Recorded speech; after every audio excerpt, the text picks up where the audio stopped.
بسم اللہ الرحمن الرحیم۔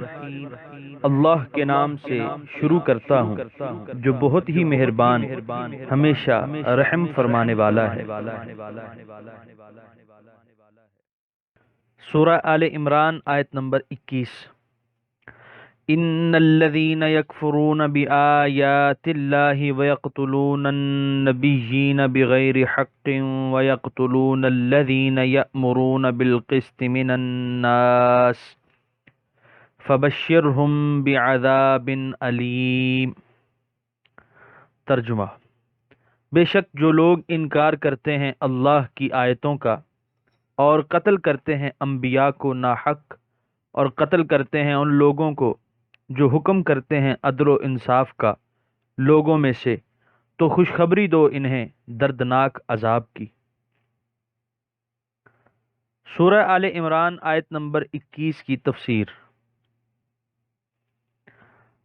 آیات 20 تا 25 میں یہود کی بدعنوانیوں، سرکشیوں اور حق سے دانستہ انکار اور اہل حق پر ظلم و ستم توڑنے، ان کو بے رحمی سے قتل کر دینے کی دیرینہ عادت کا ذکر کیا جا رہا ہے، اور اس پر انہیں قیامت کے دن کی سختیوں کی یاد دلا کر تنبیہ کی جا رہی ہے تاکہ وہ اپنی اس روش سے باز آ جائیں۔ نیز ان کی اس غلط فہمی کا رد بھی کر دیا گیا جس میں وہ بری طرح مبتلا تھے کہ وہ خواہ کچھ بھی کرتے رہیں ان کو یا تو عذاب ہوگا ہی نہیں، اور اگر ہوا بھی تو گنتی کے چند روز۔ انہیں واضح طور پر بتا دیا کہ یہ تمہاری من گھڑت باتیں ہیں جن کی کوئی حقیقت نہیں، بلکہ تم سے تمہاری ہر بدکاری کی سخت باز پرس ہوگی اور تمہیں تمہاری کارستانیوں کی پوری سزا دی جائے گی۔ تقریباً یہی مضمون پہلے سورہ بقرہ حاشیہ نمبر 81 میں گزر چکا ہے۔ سورہ آل عمران آیت نمبر 22۔ اولئک الذین حبطت اعمالهم فی الدنیا والآخرہ وما لهم من ناصرین۔ ترجمہ: یہ ہیں وہ بد نصیب اکارت گئے جن کے اعمال دنیا میں اور آخرت میں، اور نہیں ہے ان کے لیے کوئی مددگار۔ سورہ آل عمران آیت نمبر 23۔ الم تر الی الذین اوتوا نصیبا من الکتاب یدعون الی کتاب اللہ لیحکم بینہم ثم یتولی فریق منہم وہم معرضون۔ ترجمہ: کیا نہیں دیکھا آپ نے ان لوگوں کی طرف جنہیں دیا گیا کچھ حصہ کتاب کا، جب بلائے جاتے ہیں کتاب الہی کی طرف تاکہ تصفیہ کر دے ان کے باہمی جھگڑوں کا، تو پیٹھ پھیر لیتا ہے ایک گروہ ان میں سے، درآں حال یہ کہ وہ روگردانی کرنے والے ہوتے ہیں۔ سورہ آل عمران آیت نمبر 24۔ ذَلِكَ بِأَنَّهُمْ قَالُوا لَن تَمَسَّنَا النَّارُ إِلَّا أَيَّامًا مَّعْدُودَاتٍ وَغَرَّهُمْ فِي دِينِهِمْ مَا كَانُوا يَفْتَرُونَ۔ ترجمہ: اس بے باکی کی وجہ یہ تھی کہ وہ کہتے تھے کہ بالکل نہ چھوئے گی ہمیں دوزخ کی آگ مگر چند دن گنے ہوئے، اور فریب میں مبتلا رکھا انہیں ان کے دین کے معاملے میں ان باتوں نے جو وہ خود گھڑا کرتے تھے۔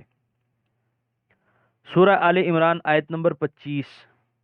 فَكَيْفَ إِذَا جَمَعْنَاهُمْ لِيَوْمٍ لَا رَيْبَ فِيهِ وَوُفِّيَتْ كُلُّ نَفْسٍ مَا كَسَبَتْ وَهُمْ لَا يُظْلَمُونَ۔ ترجمہ: سو کیا حال ہوگا ان کا جب ہم جمع کریں گے انہیں اس روز جس کے آنے میں کوئی شک نہیں، اور پورا پورا بدلہ دیا جائے گا ہر شخص کو جو اس نے کمایا، اور ان پر ظلم نہیں کیا جائے گا۔ سورہ آل عمران آیت نمبر 26۔ قُلِ اللَّهُمَّ مَالِكَ الْمُلْكِ تُؤْتِي الْمُلْكَ مَن تَشَاءُ وَتَنزِعُ الْمُلْكَ مِمَّن تَشَاءُ وَتُعِزُّ مَن تَشَاءُ وَتُذِلُّ مَن تَشَاءُ بِيَدِكَ الْخَيْرُ إِنَّكَ عَلَى كُلِّ شَيْءٍ قَدِيرٌ۔ ترجمہ: اے حبیب یوں عرض کرو، اے اللہ، اے مالک سب ملکوں کے، تو بخش دیتا ہے ملک جسے چاہتا ہے اور چھین لیتا ہے ملک جس سے چاہتا ہے، اور عزت دیتا ہے جس کو چاہتا ہے، اور ذلیل کرتا ہے جس کو چاہتا ہے۔ تیرے ہی ہاتھ میں ہے ساری بھلائی، بے شک تو ہر چیز پر قادر ہے۔ سورہ آل عمران آیت نمبر 26 کی تفسیر۔ اللہ تعالیٰ اپنے محبوب کریم علیہ التحیۃ و تسلیم کو اور حضور صلی اللہ علیہ وسلم کی وساطت سے ساری امت کو ایسے پاکیزہ کلمات کی تعلیم دے رہا ہے جس میں نہایت مؤثر اور دلکش اسلوب میں اس کی توحید اور اس کی عظیم قدرت کا ذکر کیا گیا ہے۔ حکومت دینے والا بھی وہی ہے اور چھیننے والا بھی وہی جس کو چاہتا ہے دین و دنیا کی عزتوں سے سرفراز کرتا ہے اور جس کو چاہتا ہے خوار اور ذلیل کر دیتا ہے۔ کسی فرد یا قوم کو یہ حق حاصل نہیں کہ وہ حکومت اور عزت کو اپنا پیدائشی حق سمجھنے لگے اور اس فریب میں مبتلا رہے کہ اس کے اعمال کتنے سیاہ کیوں نہ ہوں، اس کا کردار کتنا پست اور اس کی سیرت کتنی داغدار کیوں نہ ہو، نہ اس سے حکومت چھینی جا سکتی ہے اور نہ اسے عزت سے محروم کیا جا سکتا ہے۔ ایسا ہرگز نہیں، بلکہ سب کچھ اس مال کے حقیقی کے دست قدرت میں ہے۔ وہ رب قدیر جس کی شان سمدیت و قدوسیت اور جس کی صفت علم و حکمت کے ساتھ رحمت و عدل کی ساری قدریں قائم اور باقی ہیں۔ اس کی سنت یہ ہے کہ وہ جب کسی فرد یا قوم میں رحمت و عدل کے تقاضے پورے کرنے کی صلاحیت دیکھتا ہے تو اسے حکومت اور عزت سے سرفراز فرما دیتا ہے، اور جو فرد یا قوم اپنے عمل سے اپنے آپ کو اس نعمت کا نااہل ثابت کر دیتی ہے تو اسے ذلت و خواری کے گھڑے میں پھینک دیا جاتا ہے۔ اس آیت میں بنی اسرائیل کی لاف زینوں کا رد بھی کر دیا گیا اور یہ بھی صاف صاف بتا دیا گیا کہ ان کی مسلسل نافرمانیوں کے باعث عزت و کرامت کا تاج ان سے چھین کر اب عرب کے بادیہ نشینوں کے سر پر رکھ دیا جائے گا جنہوں نے سچے دل سے اسلام کی تعلیمات کو قبول کر لیا ہے۔ سورہ آل عمران آیت نمبر 27۔ تولج اللیل فی النہار وتولج النہار فی اللیل وتخرج الحی من المیت وتخرج المیت من الحی وترزق من تشاء بغیر حساب۔ ترجمہ: تو داخل کرتا ہے رات کا حصہ دن میں اور داخل کرتا ہے تو دن کا حصہ رات میں، اور نکالتا ہے تو زندہ کو مردہ سے اور نکالتا ہے مردے کو زندہ سے، اور رزق دیتا ہے جسے چاہتا ہے بے حساب۔ سورہ آل عمران آیت نمبر 27 کی تفسیر۔ اس آیت میں اللہ تعالیٰ کی قدرت کاملہ کے دو اور ثبوت بیان فرمائے گئے ہیں۔ ان آیات کے ضمن میں علامہ قرطبی لکھتے ہیں کہ حضرت معاذ بن جبل رضی اللہ عنہ نے فرمایا کہ میں ایک دفعہ نماز جمعہ میں شریک نہ ہو سکا۔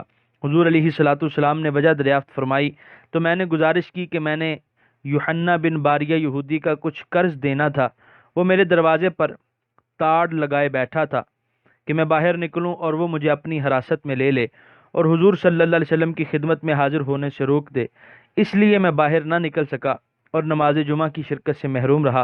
حضور کریم صلی اللہ علیہ وسلم نے فرمایا، معاذ، کیا تم پسند کرتے ہو کہ اللہ تعالیٰ تمہارا قرض ادا فرما دے؟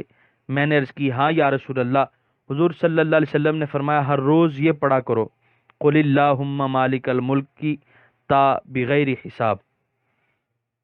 اگر تجھ پر زمین کے برابر سونا قرض ہوگا تو اللہ تعالیٰ ادا فرما دے گا۔ سورہ آل عمران آیت نمبر 28۔ لا يتخذ المؤمنون الكافرين اولیاء من دون المؤمنین ومن يفعل ذلك فليس من الله في شيء الا ان تتقوا منهم تقاه ويحذركم الله نفسه وإلى الله المصير۔ ترجمہ: نہ بنائے مومن کافروں کو اپنا دوست مومنوں کو چھوڑ کر، اور جس نے کیا یہ کام پس نہ رہا اس کا اللہ سے کوئی تعلق مگر اس حالت میں کہ تم کرنا چاہو ان سے اپنا بچاؤ، اور ڈراتا ہے تمہیں اللہ تعالیٰ اپنی ذات سے یعنی غضب سے، اور اللہ ہی کی طرف سب نے لوٹ کر جانا ہے۔ سورہ آل عمران آیت نمبر 28 کے پہلے حصے کی تفسیر۔ یہ آیت وہ ستون ہے جس پر اسلامی حکومت کی خارجہ پالیسی کا دار و مدار ہے۔ اپنی اس اہمیت کے پیش نظر یہ بہت غور و تدبر کی مستحق ہے تاکہ ہم اس اہم حکم کی تعمیل میں سے صحیح نہ سمجھنے کے باعث کسی غلطی کا شکار نہ ہو جائیں۔ اس سلسلے میں سب سے پہلے لفظ اولیاء کا مفہوم ذہن نشین کرنا چاہیے۔ اولیاء جمع ہے ولی کی اور ولی مشتق ہے ولایت سے۔ علامہ راغب اصفہانی لکھتے ہیں یعنی ولایتاً جب کہ واو کے نیچے زیر ہو کمانی مدد کرنا ہے، اور ولایا جب کہ واو کے اوپر زبر ہو کمانی کسی کام کا ذمہ دار اور انچارج بننا ہے۔ بعض علماء لغت کے نزدیک دونوں کا ایک ہی معنی ہے۔ ذرا اور سنیے، علامہ قرطبی نے اس آیت کی تفسیر اسی سورت کی آیت نمبر 118 سے کی ہے، لا تتخذوا بطانة من دونکم، سورہ آل عمران آیت نمبر 118۔ اور اس آیت کا انہوں نے یہ معنی بیان کیا ہے کہ اپنے اہم امور کے متعلق کفار سے مشورہ کیا جائے اور اپنے تمام کام انہی کے سپرد کر دیے جائیں۔ اس سے واضح ہو گیا کہ کفار کے ساتھ ایسے دوستانہ مراسم کہ انہیں اپنے سیاہ و سفید کا مالک بنا دیا جائے اور ہر بات میں انہی کے مشورے پر اعتماد کیا جائے، اسے قرآن حکیم نے قطعاً ممنوع قرار دے دیا ہے۔ ایسا رویہ اختیار کرنا کسی آزاد قوم اور آزاد حکومت کے شایان شان نہیں، بلکہ حقیقت میں ذہنی غلامی کا یہ دوسرا نام ہے جسے غیرت اسلام برداشت نہیں کر سکتی۔ نیز اگر ایک اسلامی مملکت دوسری اسلامی مملکت کے خلاف کسی غیر مسلم حکومت کی امداد کرنے لگے تو کیا ملی وحدت کا جنازہ نہ نکل جائے گا؟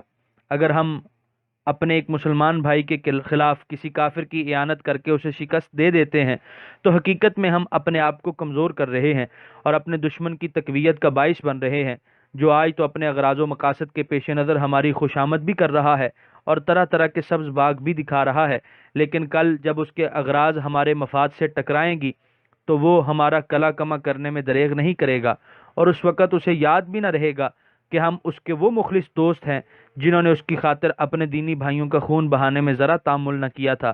جو لوگ اندلس کے زوال اور بربادی کی خون چکاں داستان سے واقف ہیں، یا جنہوں نے سلطنت مغلیہ کے انحطاط کے دور میں بنگال اور جنوبی ہند کے مسلمان نوابوں کی غلط کاریوں کا جائزہ لیا ہے، انہیں قدم قدم پر قرآن حکیم کے اس حکم کی اہمیت اور صداقت کے واضح ثبوت ملیں گے۔ تفسیر المنار کی یہ عبارت بہت جامع ہے، یعنی کفار کے ساتھ ایسی دوستی ممنوع ہے جس سے تیرے دین کی رسوائی ہو، یا تیرے دینی بھائیوں کو اذیت پہنچے، یا ان کے وقار اور مفاد کو نقصان پہنچے۔ لیکن غیر مسلم حکومتوں کے ساتھ تجارت کرنا یا عام انسانی فلاح و بہبود کے کاموں میں ان کے ساتھ تعاون کرنا، عالمی امن و سلامتی کی بقا کے لیے مل کر کوشش کرنا، یا ایک مشترکہ دشمن کے مقابلے کے لیے ان کے ساتھ فوجی پیکٹ کرنا، یا عام میل جول اور معاشرت میں غیر مسلموں کے ساتھ حسن سلوک اور خندہ پیشانی سے پیش آنا قطعاً ممنوع نہیں۔ اس کا ثبوت قرآن حکیم کی متعدد آیتوں اور اسوہ حسنہ سے ملتا ہے، جس کا ذکر اپنے اپنے موقع پر آئے گا۔ سورہ آل عمران آیت نمبر 28 کے بقیہ حصے کی تفسیر۔ مگر اس حالت میں کہ تم کرنا چاہو ان سے اپنا بچاؤ، یعنی اگر مسلمان کفار کے نرگے میں آ جائے اور اسے اپنے قتل ہو جانے، مال چھن جانے اور ناموس لٹ جانے کا کبھی اندیشہ ہو تو اس بے بسی کے عالم میں اسلام نے اسے اجازت دی ہے کہ وہ ایسی بات کہہ لے جس سے وہ کفار کے شر سے محفوظ رہے۔ لیکن علماء اہل سنت نے تصریح کی ہے کہ یعنی اس عالم خوف و خطر میں اسے یہ اجازت ہرگز نہیں کہ وہ ایسا فعل کرے یا ایسی بات کہے جس سے دوسرے مسلمان کو ضرر پہنچے۔ مثلا اگر کفار اسے کسی مسلمان کو قتل کرنے، زنا کرنے، مال غصب کرنے، جھوٹی گواہی دینے، کسی پاک دامن عورت پر جھوٹا بہتان لگانے یا کفار کو مسلمانوں کے راز بتانے پر مجبور کریں تو اس مسلمان کو اس امر کی ہرگز اجازت نہیں کہ وہ اپنے بچاؤ کے لیے ان کاموں میں سے کوئی کام کرے۔ اگر وہ اپنی جان بچانے کے لیے زبان پر کلمہ کفر لائے اور اس کا دل مطمئن ہو تو اسے ایسا کرنے کی رخصت تو ہے، لیکن اس کا ایمان پر ڈٹے رہنا اور اپنی جان دے دینا بہت افضل ہے۔ اس چیز کو اس تقیہ سے دور کا واسطہ بھی نہیں جو مذہب شیعہ کا اصل عظیم ہے اور بڑا کار ثواب ہے، جس کی فضیلت بیان کرتے ہوئے وہ یہاں تک کہہ جاتے ہیں کہ اگرچہ خلفائے ثلاثہ نے قرآن کی تحریف کر دی، احکام شریعت کو بدل ڈالا، سنت رسول صلی اللہ علیہ وسلم کو مٹا دیا، لیکن حضرت علی نے تقیہ پر عمل کیا اور خاموش رہے، بلکہ کاروبار حکومت میں ان کا ہاتھ بٹاتے رہے، ان کے مال غنیمت سے اپنا حصہ قبول کرتے رہے، ان کے پیچھے نمازیں ادا کرتے رہے۔ استغفر اللہ۔ شاہ مرداں، شیر یزداں علیہ و آلہ افضل الثناء و اکمل الرضوان کی ذات مقدس پر یہ کتنا ناپاک بہتان ہے۔ ایسی بہتان تراشی پر ہم اللہ تعالیٰ کی پناہ مانگتے ہیں۔ سورہ آل عمران آیت نمبر 29۔ قل ان تخفوا ما في صدوركم او تبدوه يعلمه الله وَيَعْلَمُ مَا فِي السَّمَاوَاتِ وَمَا فِي الْأَرْضِ وَاللَّهُ عَلَى كُلِّ شَيْءٍ قدیر۔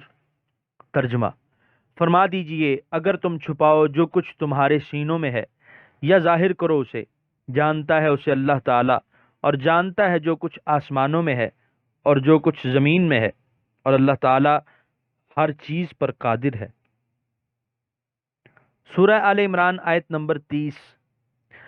یوم تجد کل نفس ما عملت من خیر محضرا وما عملت من سوء تود لو ان بینها وبینه امدا بعیدا ویحذرکم اللہ نفسہ واللہ رؤوف بالعباد۔ ترجمہ، جس دن موجود پائے گا ہر نفس جو کی تھی اس نے نیکی اپنے سامنے اور جو کچھ کی تھی اس نے برائی، تمنا کرے گا کہ کاش اس کے درمیان اور اس دن کے درمیان حائل ہوتی مدت دراز، اور ڈراتا ہے تمہیں اللہ اپنے عذاب سے، اور اللہ تعالی بہت مہربان ہے اپنے بندوں پر۔ یہاں پر تیسرے پارے کا 11واں رکوع مکمل ہوا۔